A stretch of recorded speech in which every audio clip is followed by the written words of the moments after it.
وعليكم شباب.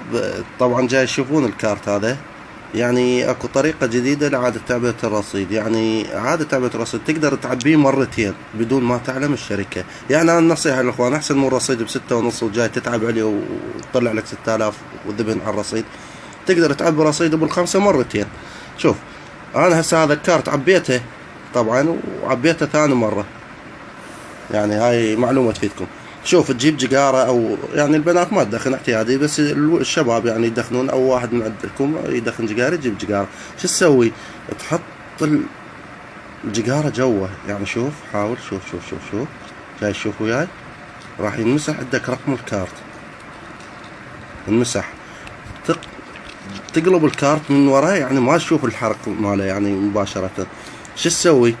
تجيب الكارت، تنقع بالماي لمدة يعني دقيقة، أقل الدقيقة. راح يطلع عندك الكارت.